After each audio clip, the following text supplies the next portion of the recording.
Assalamualaikum warahmatullahi wabarakatuh. Kembali hadir di Ngopi Sehat bersama saya Sofi, host Ngopi Sehat. Ngobrol pintar seputar kesehatan. Dan pada kesempatan kali ini akan kita bahas ya materi yang seringkali dianggap remeh atau kecil oleh sebagian besar kalangan masyarakat kita, namun pada hakikatnya adalah berimbas sangat besar dalam hidup. Apa itu? Nafsa, yaitu Mhm. narkotika, psikotropika, dan juga zat adiktif lainnya.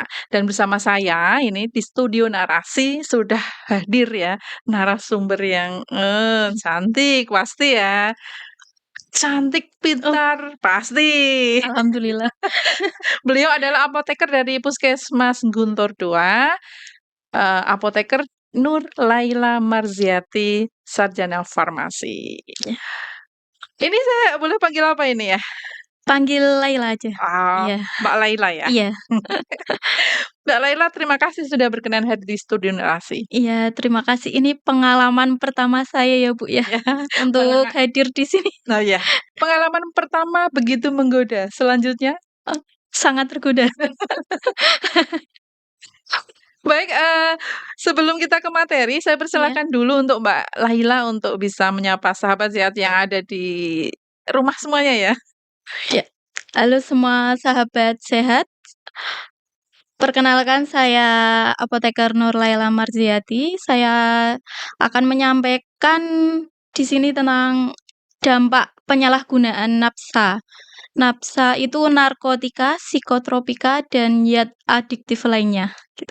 Oke, jadi para sahabat sehat, jangan sampai ketinggalan ya, tetap pantengin podcast kita sampai dengan selesai. Mmm, Siapa tahu ada hal-hal baru yang mungkin bisa kita terapkan dalam kehidupan kita terkait dengan nafsa ini ya. mhm, Nah, judul kita pada kali ini adalah bukan cuma tubuh, tetapi nafsa merusak hidup kita.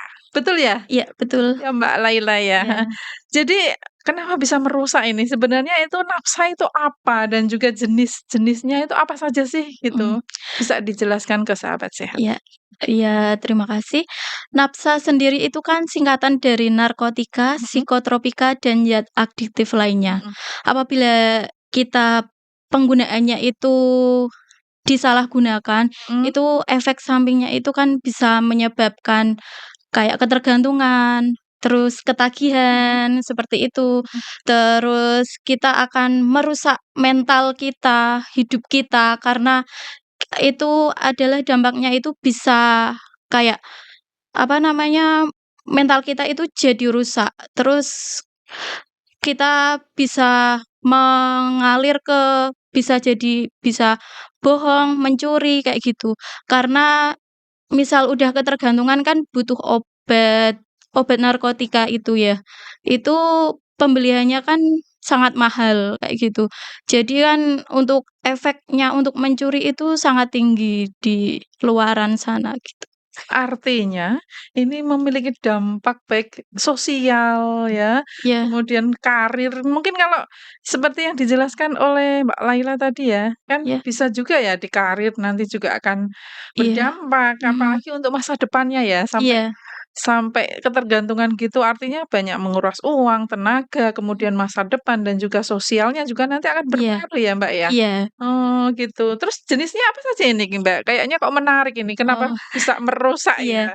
Heeh, Jenisnya itu ada 3. mhm Nafsa itu tadi narkotika, mhm psikotropika, dan zat adiktif lainnya. mhm Kalau narkotika mhm. sendiri, itu dia bisa menyebabkan penurunan dan perubahan kesadaran, kemudian mengurangi dan menghilangkan rasa nyeri, serta dapat menimbulkan ketergantungan. Itu baik secara fisik maupun psikologik gitu. Mmm, Contohnya itu obatnya itu kayak morfin, mhm kemudian ada kodein kayak gitu.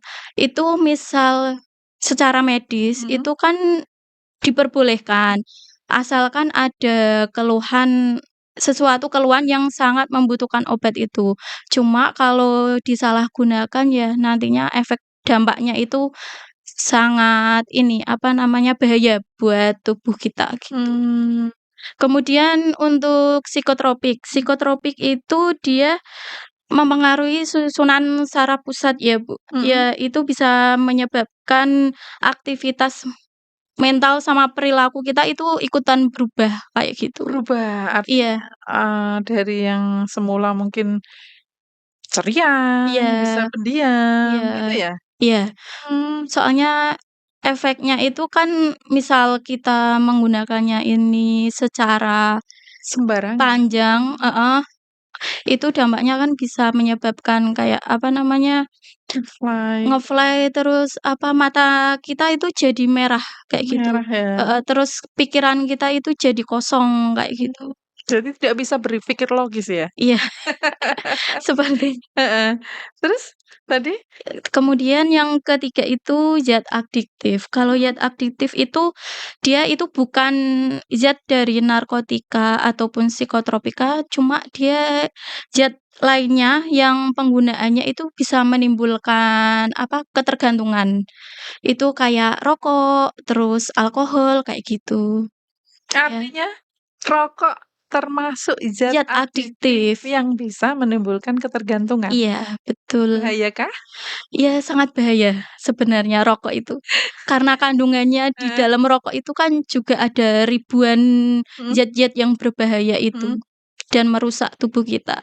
terutama Seperti apa namanya, mhm kayak mhm jantung, misal kita penggunaannya secara panjang itu bisa mhm menyebabkan kanker mhm kayak gitu, terus apa namanya, paru-paru kita bisa apa, rusak seperti nanti bisa menyebabkan mhm, bronkitis, terus batuk berkepanjangan kayak gitu sih. mmm. Ya, bagi para sahabat sehat yang merokok ya, Iya ini masuk dalam kategori zat aditif lainnya ya, ini masuk di dalam napsa loh ya, iya, masuk dalam di nafsa. kategori yang zat aditif lainnya yang Iya, artinya karena memang menimbulkan ketergantungan dan mhm, memberikan efek yang tidak baik bagi tubuh kita gitu ya Mbak iya, Mela ya. mhm, Itu beberapa mungkin dari jenisnya ya. Kalau iya, bahaya secara implisitnya itu ada nggak ya? Selain yang disebutkan, bahaya-bahaya lainnya ada nggak? bahaya Mhm lainnya itu yang pertama itu gangguan fisik. mhm Jadi yang pertama itu mempengaruhi saraf, mhm, bisa yang jadi tadi ya ya disebutkan. kalau pemakaiannya berkepanjangan itu bisa kejang-kejang, Mhm kemudian halusinasi, gangguan kesadaran, kemudian gangguan jantung dan pembuluh darah, kayak mhm gitu. Kalau yang kedua itu gangguan mental emosional. mhm Mental emosional itu bisa gangguan jiwa, terus perubahan kepribadian, kemudian perubahan mood secara mendadak, gampang emosi, kayak gitu ya, Bu. Kemudian yang ketiga itu gangguan fungsi indera. Jadi penglihatan sama pendengaran kita itu mhm sangat berkurang kayak mhm gitu.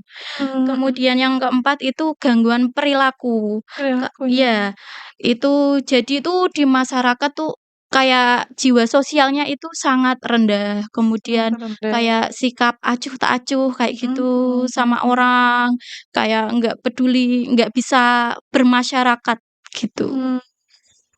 Mmm, Tadi dibilang acuh tak acuh, iya artinya dia lebih memikirkan diri sendiri, bahkan iya bahkan tidak ya kayaknya ya, untuk diri sendiri aja tidak dipikir ya, iya, apalagi ke orang lain ke ya, orang Mbak Mila lain. ya. Iya, betul, Bu. Terus ada kayak, apa ya, tadi nge-fly, Iya, artinya kan kosong ya mhm, pikirannya, jadi nggak bisa berpikir jernih gitu ya. iya, Terus kemudian kayak saya pernah, dengar juga katanya kalau orang yang memakai nafsa itu kalau lihat orang mbok segendut saya ini ya, mmm, segede saya ini katanya jadi kecil ya. oh, Bener nggak sih? berarti ini ya, kelihatan cantik semua ya? Gimana Mas Niam? Kelihatan kayak apa ya, batang rokok katanya. Batang Mhm, batang apa, korek ya?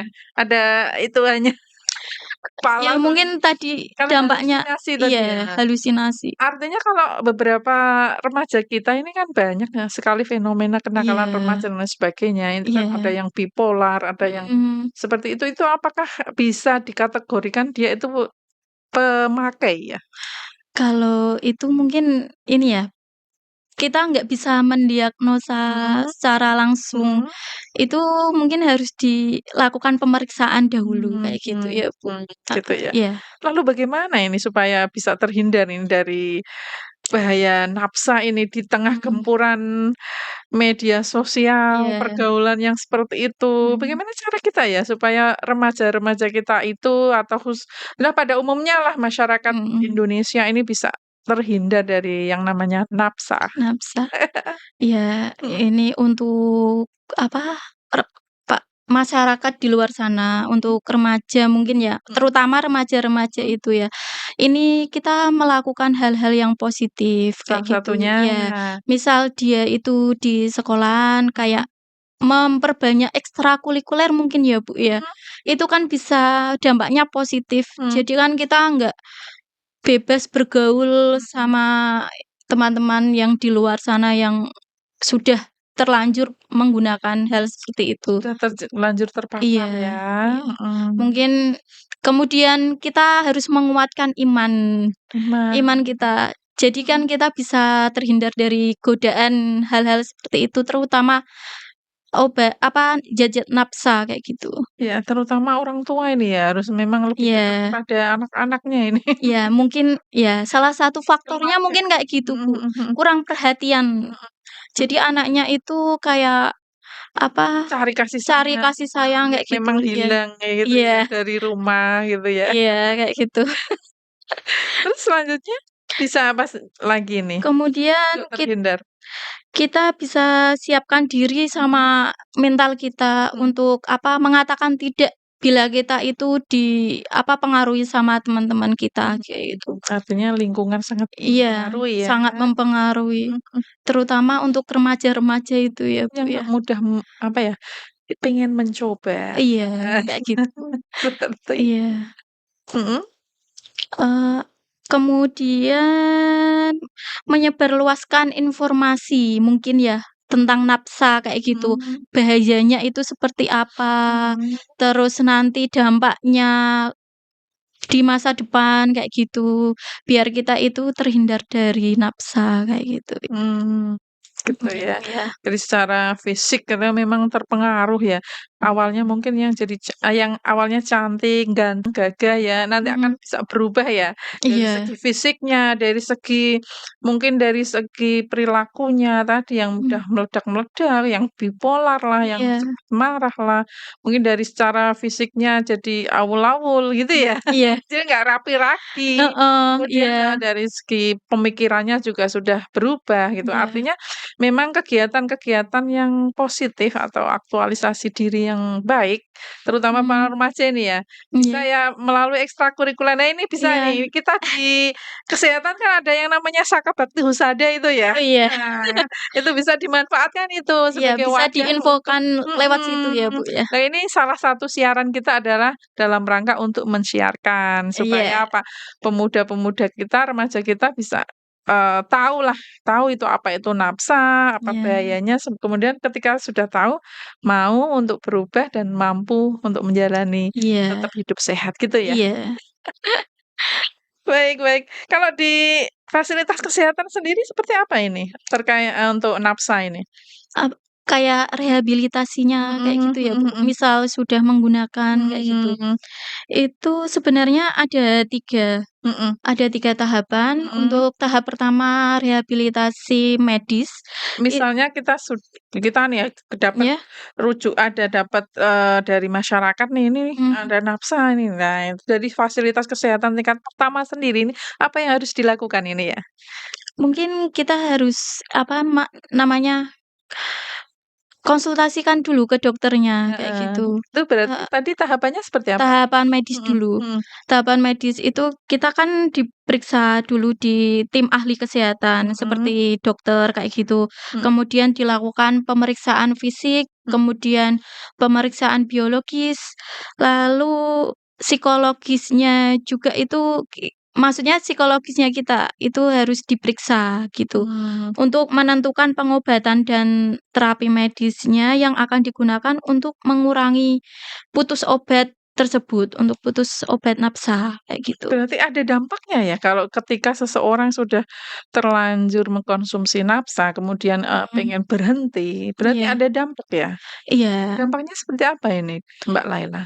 dampaknya ya Mhm tadi ya, Bu, ya, itu kan Kan, misalnya ya, Iya. ini mereka terus udah tergantung nih, ketergantungan tapi punya keinginan untuk berhenti total. Oh, Kan iya. jelas nanti begitu sudah berhenti kan ada dampak-dampak ya, ada Iya. dampak yang mungkin dirasakan oleh, si fulan gitu ketika Iya. mau berhenti. Itu seperti apa ya dampaknya? Begitu biasa ngonsumsi kok tiba-tiba berhenti gitu loh. Mhm. Dampaknya ada nggak ya? Mungkin ini ya, apa, kayak sifat perilakunya Mhm, itu mungkin nanti perlahan-lahan kan jadinya berubah, mungkin emosinya itu mungkin awal-awal kayak berlebih kayak gitu mhm, kan, Bu. Biasanya yang konsumsi obat, mhm. terus tiba-tiba kan berhenti kayak merasa, apa namanya, gelisah kayak Mhm, gitu. oh Terus gelisah, ya merasa gelisah, mhm, terus apa, kayak gimana ya, pikirannya itu kayak campur aduk mungkin ya, mmm, gelisahnya itu mungkin. karena memang anu ya, sudah terbiasa tenang dengan nge-fly itu tadi, Iya, tiba-tiba berhenti. Ya, mungkin itu ya Mbak Laila ya, sudah kita bahas terkait iya, dengan apa itu nafsa, kemudian jenisnya, kemudian dampaknya mhm, seperti apa, kemudian, bagaimana cara kita supaya bisa apa ya, terlepas dari nafsa, kayak iya, gitu ya, iya, dengan salah satunya adalah dengan aktualisasi positif gitu ya. iya. Nah, untuk menutup jumpa kita pada kesempatan kali ini, boleh dong untuk Mbak Laila bisa closing statement-nya Oh, terkait iya. dengan materi kita kali ini. Silahkan. Baik, untuk apa namanya, teman-teman di luar sana, Mhm, untuk para remaja terutama untuk orang-orang masyarakat yang apa, mengenal nafsa kayak gitu. mhm, Mari kita untuk melakukan hal-hal positif untuk menghindari yang namanya nafsa, yaitu narkotika, psikotropika, dan zat adiktif lainnya. Dari hal yang kita mengenal alkohol, mengenal rokok, itu kan takutnya nanti menyebar sampai ke obat-obatan. Lah, itu kita memulai untuk menghindari yang namanya alkohol, rokok, itu kalau bisa itu harus dihentikan. Kemudian untuk apa, para remaja itu juga kita harus menguatkan iman. Kemudian untuk biar nggak tergoda dengan hal-hal yang namanya nafsa itu, kemudian kita harus banyak-banyak melakukan hal positif. Biasa apa, kayak yang di sekolahan itu kita lakukan ekstrakurikuler, kemudian perbanyak kegiatan-kegiatan positif, kemudian kita menyebarkan ah, dampak-dampak nafsa itu, agar kita tidak terjerumus dengan yang namanya nafsa, kayak gitu. Ya, baik. Baik Mbak Laila, terima kasih sudah iya, berkenan hadir dan mau sharing terkait ilmu nafsa ini iya, ya. Semoga bisa bermanfaat bagi kita semua, mhm, utamanya kita sendiri pada para kalangan kesehatan ya, dan masyarakat pada umumnya, khususnya para sahabat sehat yang tetap setia mengikuti kita gitu ya, iya, Mbak Laila. iya, Baik para sahabat sehat, dengan berakhirnya closing statement dari narasumber kita Mbak Laila, maka berakhir pula seluruh rangkaian siar podcast pada hari ini, dan sampai jumpa kembali di materi-materi yang berikutnya. Terima kasih, saya Sofi undur diri dan juga narasumber kita saya Nurlaila Marziati, juga undur undur diri. diri. Juga bersama dengan kita ya, kru kita ya, Mas Niam juga undur diri. Sampai jumpa lagi di lain kesempatan. Terima kasih atas perhatiannya. Selamat beraktivitas. Semoga Tuhan senantiasa melindungi kita semua dan wassalamualaikum warahmatullahi wabarakatuh.